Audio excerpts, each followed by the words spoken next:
Sahara എന്ന് കേൾക്കുമ്പോൾ മനസ്സിൽ തെളിയുന്ന ചിത്രം മണലാരണ്യങ്ങളും വലിയ മരുഭൂമിയും എല്ലാമാണ്. വളരെ കുറച്ചു മാത്രം ജീവിവർഗങ്ങളും ആണ് ഇവിടെ ജീവിച്ചു പോരുന്നത്. ജനസംഖ്യയും തീരെ കുറവാണിവിടെ.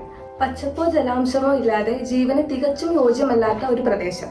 എന്നാൽ എല്ലാ കാലത്തും സഹാറ ഇങ്ങനെ തന്നെ ആയിരുന്നു. എന്നെങ്കിലും സഹാറ പച്ചപ്പ് ഉദിച്ചിരുന്നു. Welcome to motion books. It's info time.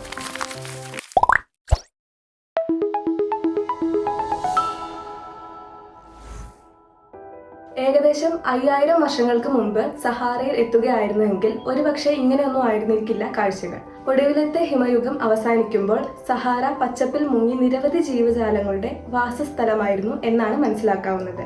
വടക്കേ ആഫ്രിക്കയിലെ ഏകദേശം 9 ദശലക്ഷം ചതുരശ്ര കിലോമീറ്റർ വരുന്ന ഭാഗം ഹിപ്പോകൾ, മാനുകൾ, ആനകൾ, ഓറോക്കുകൾ എന്ന് വിളിക്കുന്ന ഇന്നത്തെ പശുക്കളുടെ പൂർവികർ അങ്ങനെ നിരവധി ജീവജാലങ്ങൾ ഈ സമൃദ്ധമായ പുൽമേടുകൾ ആശ്രയിച്ചു പോന്നിരുന്നു. പക്ഷേ ഇന്ന് സഹാറയെക്കുറിച്ച് അല്പമെങ്കിലും കേട്ടിട്ടുള്ളവരെ സംബന്ധിച്ച് ഒട്ടും വിശ്വസനീയമല്ലാത്ത ഒരു കാര്യമാണിത്, അല്ലേ?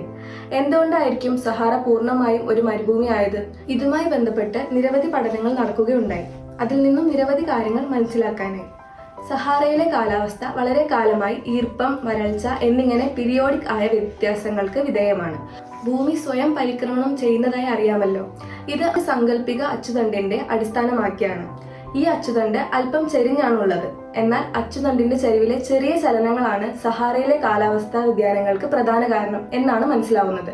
പ്രധാനമായും ചന്ദ്രന്റെയും മറ്റു വലിയ ഗ്രഹങ്ങളുടെയും എല്ലാം ഗുരുത്വാകർഷണം കാരണം ഈ ചരിവിൽ ചെറിയ മാറ്റങ്ങൾ വന്നുകൊണ്ടിരിക്കും. ഭൂമിയുടെ അച്ചുതണ്ട് ഇങ്ങനെ ഒരു തവണ പൂർണ്ണമായും വോബിൾ ചെയ്യുന്നതിനായി ഏകദേശം 26,000 വർഷമെടുക്കും എന്നാണ് പറയപ്പെടുന്നത്. ഇപ്പോൾ ഈ അച്ചുതണ്ടിന്റെ ചരിവ് 23.5 ഡിഗ്രിയാണ്. എന്നാൽ 8000 വർഷങ്ങൾക്ക് മുമ്പ് ഇത് 24.1 ഡിഗ്രി ആയിരുന്നു. ഈ മാറ്റം കാലക്രമേണ വളരെ പതിയെ സംഭവിച്ച ഒന്നായിരുന്നു. പക്ഷേ ഇതിന്റെ അനന്തരഫലങ്ങൾ സഹാറയെ സംബന്ധിച്ചിടത്തോളം വളരെ വലുതായിരുന്നു. സഹാറ പച്ചപ്പ് പുതച്ചിരുന്ന കാലത്തെ കാലാവസ്ഥ നോക്കുകയാണെങ്കിൽ സൗരകിരണങ്ങൾ ഈ ഭാഗങ്ങളിൽ കൂടുതലായി പതിച്ചിരുന്നതായി കണക്കാക്കാം. തന്മൂലം ഈ പ്രദേശത്തെ മഴയെ അല്ലെങ്കിൽ ആഫ്രിക്കൻ മൺസൂണിനെ ഇത് കാര്യമായി സ്വാധീനിച്ചിരുന്നു. വർദ്ധിച്ച ചൂടിൽ ഈ പ്രദേശങ്ങളിൽ കരയും കടലും തമ്മിൽ വലിയ താപവ്യത്യാസം ഉണ്ടാകാനിടയായി. ഇത് അറ്റ്ലാന്റിക് ഓഷനിൽ നിന്നും ഈർപ്പമുള്ള കാറ്റ് ആഫ്രിക്കൻ മരുഭൂമിയിലേക്ക് വീശുന്നതിന് കാരണമായി. ഈ കാറ്റ് മൂലം അന്തരീക്ഷത്തിലെ ഈർപ്പം വർദ്ധിക്കുകയും അതുമൂലം കൂടുതൽ മഴ ലഭിക്കുകയും ചെയ്തു. സഹാറയെ പുല്ലും കുറ്റിച്ചെടികളും നിറഞ്ഞ ഒരു പുൽമേടാക്കി. അതോടെ മനുഷ്യനുൾപ്പെടെ പല ജീവജാലങ്ങളെയും സംബന്ധിച്ചിടത്തോളം ഇവിടം ഒരു പറുദീസയായി മാറി. പക്ഷേ ഇവിടെ അവസാനത്തെ തവണ, അതായത് 5000 വർഷങ്ങൾക്ക് ഇപ്പുറമുള്ള മാറ്റം വളരെ പെട്ടെന്നായിരുന്നു. സാധാരണയിലും വളരെ വേഗത്തിലാണ് ഇത്തവണ സഹാറയുടെ മാറ്റം സംഭവിച്ചത്. ആർക്കിയോളജിസ്റ്റായ ഡേവിഡ് റൈറ്റിന്റെ അഭിപ്രായത്തിൽ മനുഷ്യർക്കും ഇതിൽ കാര്യമായ പങ്കുണ്ട് എന്നാണ്. മനുഷ്യൻ കന്നുകാലികളെ വളർത്തുന്നതിനായി പുൽമേടുകൾ വളരെയധികം ആശ്രയിച്ചിരുന്നു. ഈ ഒരു കാലഘട്ടത്തെ മനുഷ്യന്റെ ജീവിത രീതിയിലും സംസ്കാരത്തിലുമെല്ലാം വളരെയധികം മാറ്റം വന്നിട്ടുണ്ടായിരുന്നു.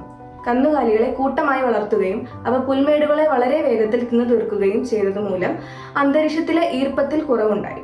ഇതിനോടൊപ്പം കാലാവസ്ഥാ വ്യതിയാനവും ചേർന്നപ്പോൾ കാര്യങ്ങൾ വളരെ വേഗത്തിലായി. മനുഷ്യർ കരയെ ഒരുക്കാനായി വൻതോതിൽ തീയിട്ടതുപോലുള്ള കാര്യങ്ങൾ ചെയ്തതും മറ്റൊരു കാരണമാകാം. ഭൂമിയിൽ സാധാരണ സംഭവിക്കാറുള്ള ചാക്രികമായ പല വ്യതിയാനങ്ങളും മനുഷ്യരുടെ ഇടപെടൽ മൂലം എങ്ങനെ തകിടം മറിയുന്നു എന്നതിന് ഉദാഹരണമായി ഇതുപോലുള്ള സംഭവങ്ങൾ കണക്കാക്കാവുന്നതാണ്. പക്ഷേ ജെസിക്ക ടിയർനെ പോലുള്ള ജിയോളജിസ്റ്റുകൾ റൈറ്റിന്റെ വാദങ്ങളോട് പൂർണ്ണമായി യോജിക്കുന്നില്ല.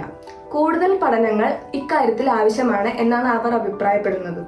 സഹാറയിലെ വറ്റിവരണ്ട തടാകങ്ങളുടെ അടിത്തട്ടുകളിൽ കൂടുതൽ ഡ്രിൽ ചെയ്ത് സാമ്പിളുകൾ കളക്ട് ചെയ്യേണ്ടതായുണ്ട്. കൂടാതെ മനുഷ്യന്റെ വിവിധ പ്രവൃത്തികളുടെ ഡാറ്റാസ് ഉപയോഗിച്ചുള്ള മാത്തമാറ്റിക്കൽ മോഡലിംഗിനും കൂടുതൽ വിവരങ്ങൾ നൽകാനാകും. എന്തൊക്കെയാണെങ്കിലും ഭൂമിയുടെ അച്ചുതണ്ടിന്റെ വോബിൾ ഒരു പ്രധാന ഘടകം തന്നെയാണ്.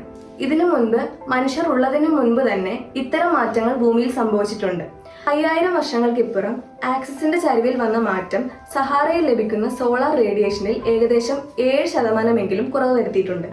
ഇപ്പോൾ മരുഭൂമിയിൽ നിന്ന് പൊടിക്കാറ്റ് കടലിലേക്കാണ് വീശുന്നത്. എന്നാൽ ഈ കാറ്റാണ് ഇന്ന് ആമസോണിന്റെ നിലനിൽപ്പിന് ഒരു പ്രധാന ഘടകം എന്ന് പറഞ്ഞാൽ നിങ്ങൾ വിശ്വസിക്കുമോ? അത് മറ്റൊരു വീഡിയോക്കുള്ള വിഷയമാണ്. ഈ വീഡിയോ നിങ്ങൾക്ക് ഇഷ്ടമായെങ്കിൽ ലൈക്ക് ചെയ്യുക, ഷെയർ ചെയ്യുക. കൂടാതെ ചാനൽ ആദ്യമായി കാണുന്നവർ സബ്സ്ക്രൈബ് ചെയ്യുക. Thank you for watching. By.